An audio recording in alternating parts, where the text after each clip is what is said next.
What up, YouTube? Decided to do a Kobe Bryant video today, remembering of his passing. So the cards will honor him. I'll keep it in my normal fashion where I go over why I picked up these and some of the other ones, because that's the type of stuff that I enjoy. So if you follow my channel, hopefully you enjoy that type of stuff too. Flair showcase some of my favorite cards from the 90s. Just great pictures. I got about 10 cards to share.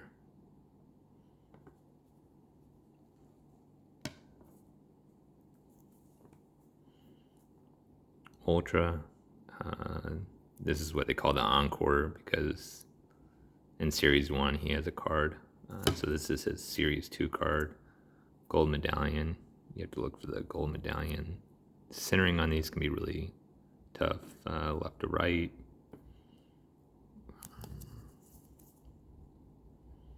Yeah, and then the gold medallions will also have the G on them. You need to look for that as well. The freshly forged.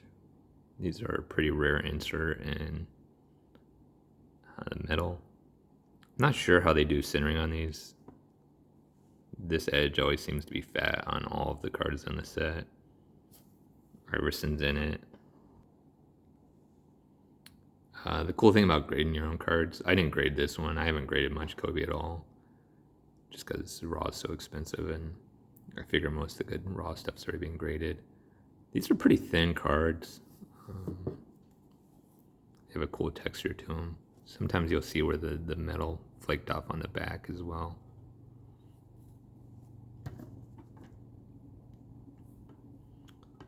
Metal edge. This is probably going to be the most rare card I showed today. Cool picture. I think his Fresh Foundations has this same photo, but the metal edge has this big thing. And this card it's really sensitive. It's really easy to get nicks and stuff on it. So if you search eBay, there's a lot of the grades are 6s, 7s, 8s are actually pretty hard to find. Cool photo on the back as well.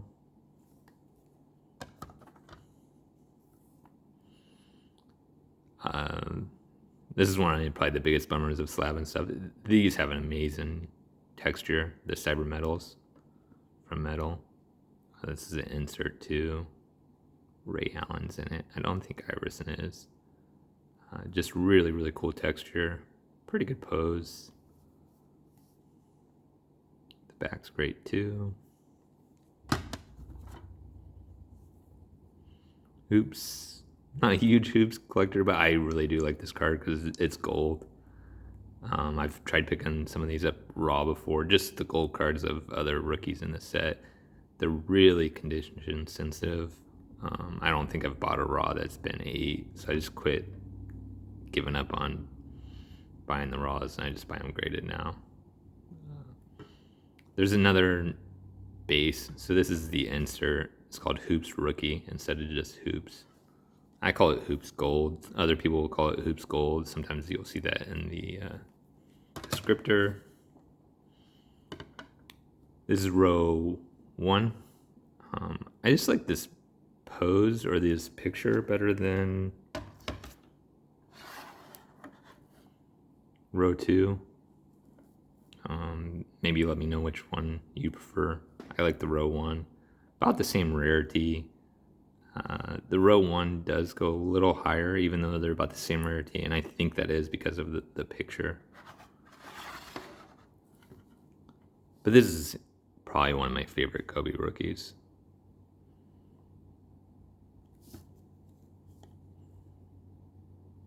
Similar picture on the back. His most rare is row 0. It's got like a really cool like refractor shimmer to it. I actually like the photo in this one much better. I take that back. This is the starting lineup. Yeah, this is actually the most rare rookie card I'll show you of Kobe today. Similar to the Skybox, these were put in the action figures, you would get a card with it. I've tried to buy those before, the Iversons, and crack them out. They're all in like bad shape. So getting an 8 is tough.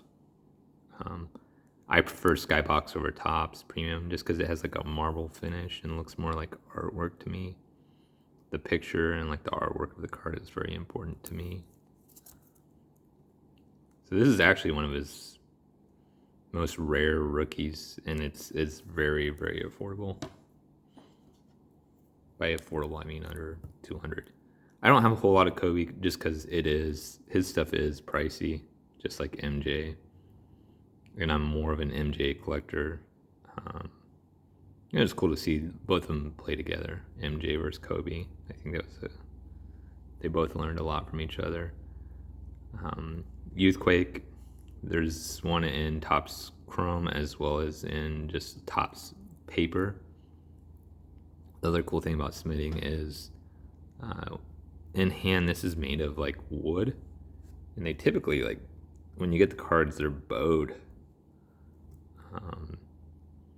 And they just come that way, and it's a pretty bad bow on most of them. So I think putting them in a case helps preserve them.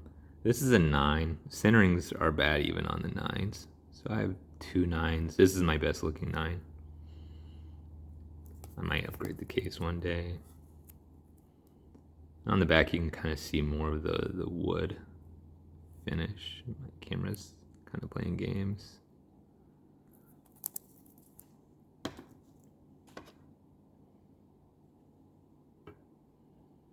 I used to only have an 8. I upgraded to a 9. These used to go for over $600. I think they're about $150 right now. I picked mine up right around when it was $200 because I didn't know if they would go lower than that, and I thought $200 was fair. Metal Universe is definitely one of my favorite sets. I have the MJ and an 8, but this was, I thought, affordable.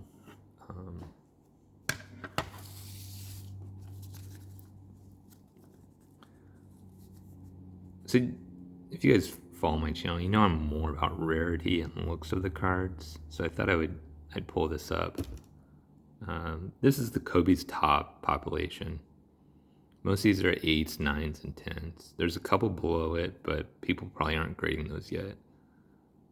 So in 10 years, I wouldn't be surprised if this number doubles, or 5 years, depending on. This is the MJs. So the pop on Kobe's tops is already roughly 33% higher than Kobe's tops. This is just why I'm not a fan of the tops. I know it's flagship, yada yada, but I don't know why Flair isn't flagship in basketball or something else. These are all the cards as I went through, and the grade I showed you is the population on the left, and then the population on the right is the ones higher, and then that would be the total population of the card I showed you plus the population higher. So the row 2, 1,000,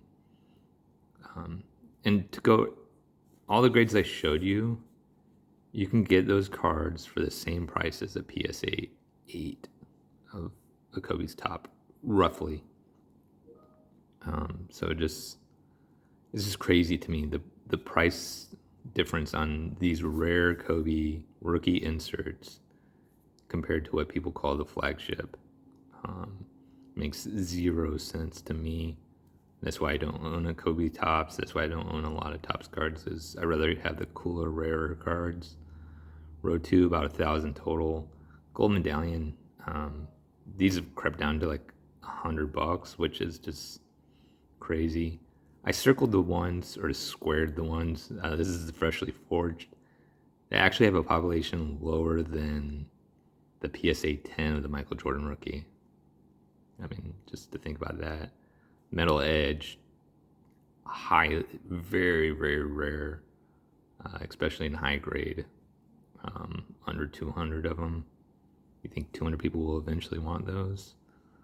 Cyber, Hoops, row 1. Row 1, row 2, I told you, it's about the same rarity.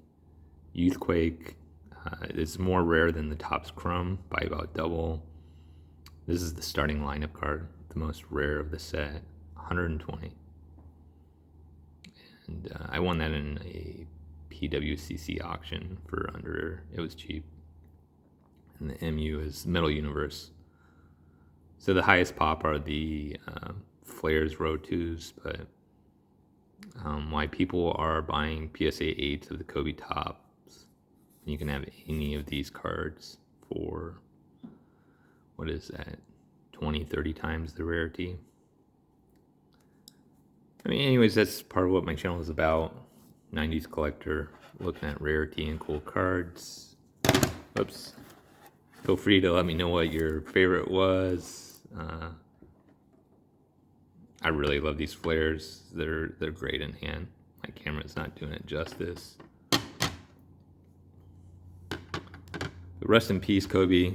Your legend will carry on for sure. No doubt. And thanks to everyone for hanging out with me. And I hope everyone's having a great day and that this video brightens your day up a little bit. Peace, everyone.